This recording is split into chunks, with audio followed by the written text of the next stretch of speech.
All right, welcome back to Logical Republican. Thank you for stopping in. Greatly appreciate it. Again, if you like what you see, like what you hear, please hit the like button. Please hit the subscribe button. I would greatly appreciate it.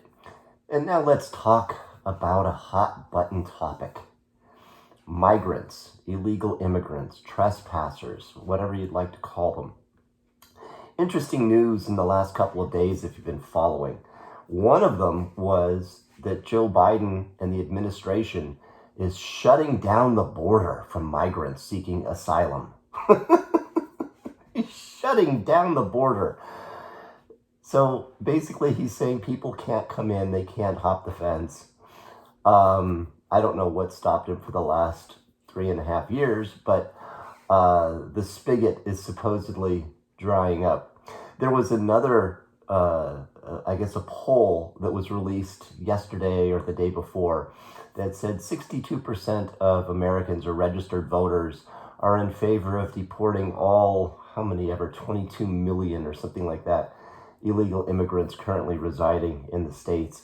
And there was this caption of some CBS News reporter being just completely dumbfounded by, why would they send them all back? Those poor children.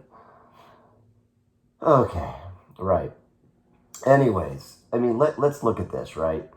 However you choose to classify them, it's estimated that something like 8 million individuals have entered the United States illegally since Joe Biden took office.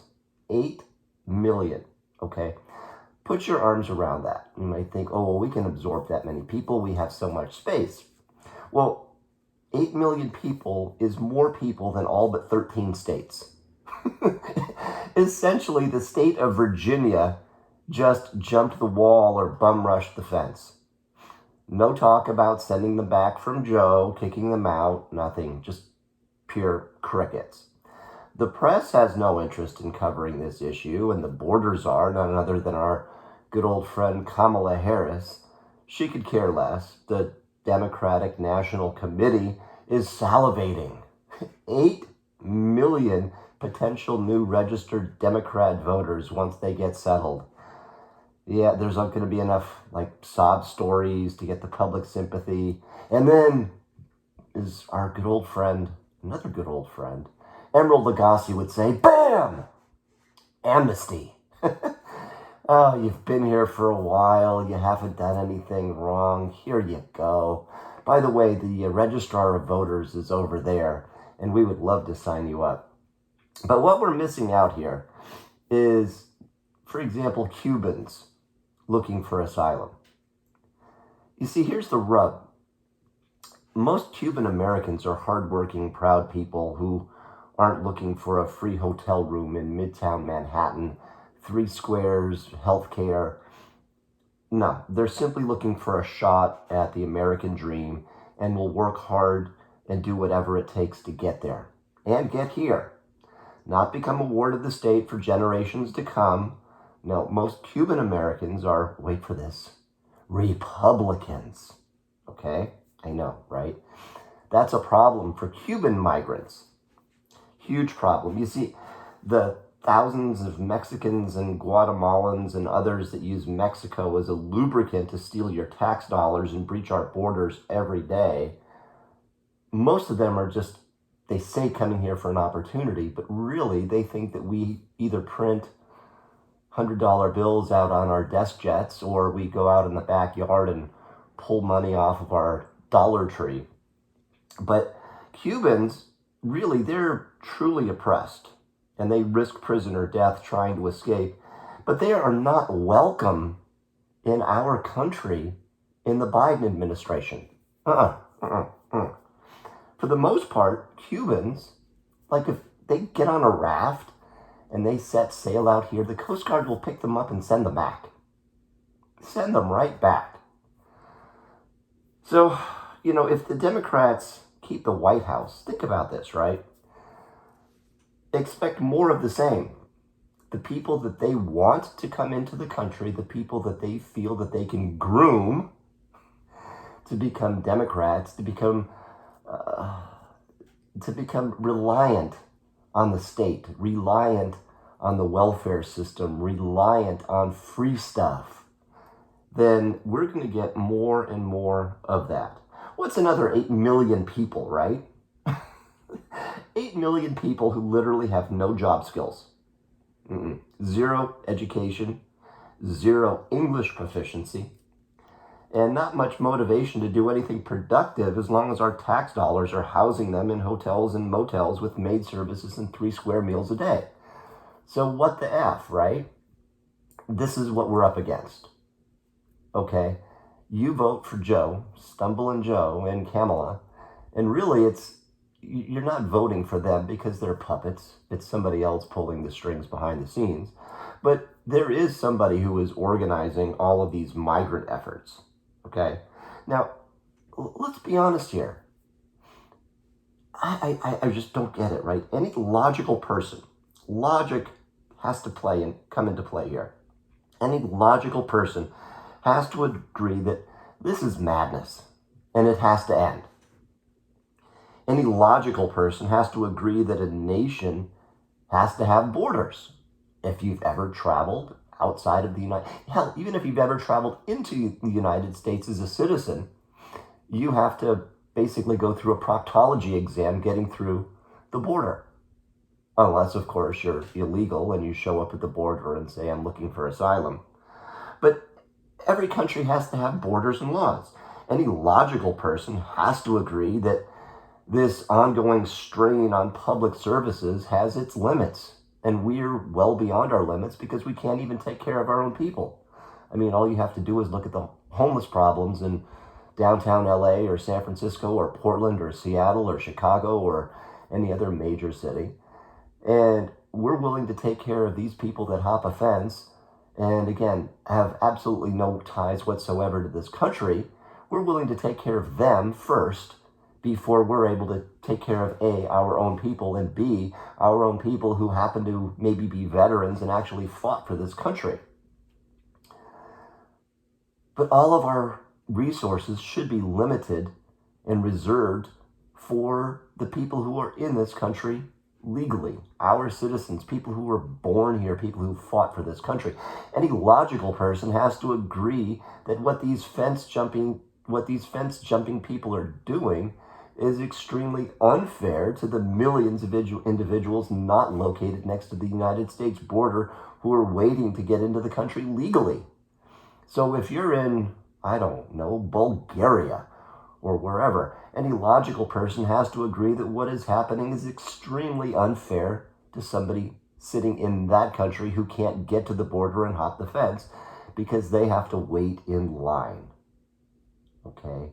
Any logical person probably also has to agree that anybody who's in this country today as a legal immigrant is basically getting a slap in the face because they did it the right way.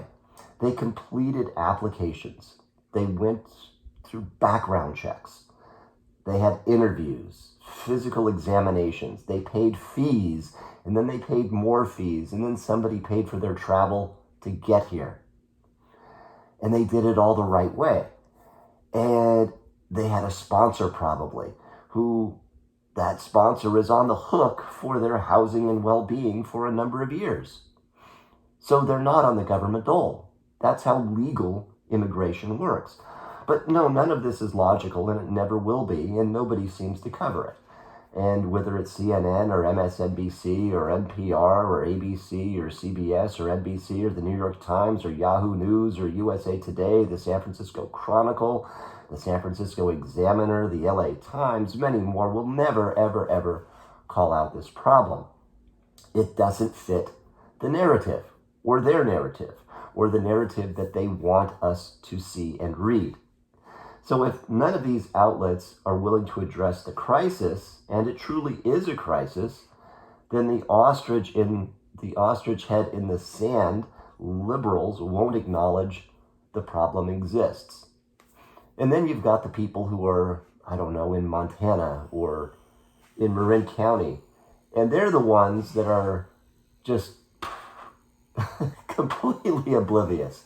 Let them come in. We need more gardeners. Yeah, okay. And these are the checkbook liberals that support this crap. But what really surprises me is there is no outcry from the people this mass invasion impacts.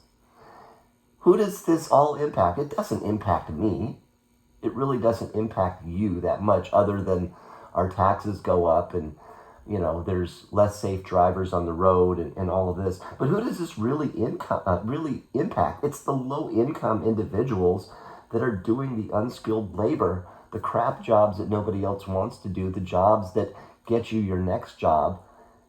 And usually they're low paying. But come on, people. We're not tossing out colors here, but just asking, where is Al Sharpton and Jesse Jackson? I mean, you think about this, right? Who do these people impact job-wise? It's not me, okay? It's probably not you. You probably have some education, a college degree. You went to college. You at least have a high school education. You're able to function properly in society. You're able to fill out a job application. You're able to do a lot of things. But who does this really impact? Think about it, right? It's the low-income people, the people that live maybe in a housing project, the person that just got out of prison and is trying to reintegrate themselves into society and get back on their feet. That's the type of person this hurts, right? They're willing to take any old job, and you're going to have unscrupulous employers willing to pay under the table at below rate or below minimum wage rate just to have bodies do whatever. And that's another job that another person could take. But, of course, nobody cares. But if inner city jobs are scarce today, what happens when the taxpayer spigot turns off and the competition increases for these under-the-table jobs? Turf wars, right? But isn't that the planned scenario? Okay, where am I going with this, right? More tax dollars, community organizers, where have we heard that word before? More, right? You get people dependent on you and on your tax dollars, and what do you get? You get support, because if I vote for you, then you're going to help give me more money. So I kick back some crumbs, and then 4 years later I come back and I say, well, remember those crumbs I gave you? Here's an additional crumb. So in all honesty, the 2024 election between two really old guys comes down to, if you agree that killing unborn babies and millions trespassing into this country is for you, then you vote for Stumbling Joe. Yeah, right. You vote for Stumbling Joe if you want another state of Virginia, population-wise, added to this country, illegally. You may not like Donald Trump, but he got stuff done. Go back and look up the record. He actually got promises done. He promised before the election. He actually came through on a heck of a lot of things. Okay, but again, that was never covered. But, he didn't get as much done as he would like. Now, he didn't finish the wall. Joe wants to finish the wall. And he sort of got derailed by germ warfare and the left that was out to impeach him before he even took office. But again, wrapping up here, what this really is coming down to in November is a guy that is okay with letting 8 million people into the country illegally and putting them up in places where they really have no business being, or somebody that's actually going to enforce the law and send these people back to where they came from, and let's get back on with our life. Anyways, hope you like what you see, like what you hear. If you do, please click the like button and click the subscribe button, and I will hopefully see you back here again tomorrow. See ya.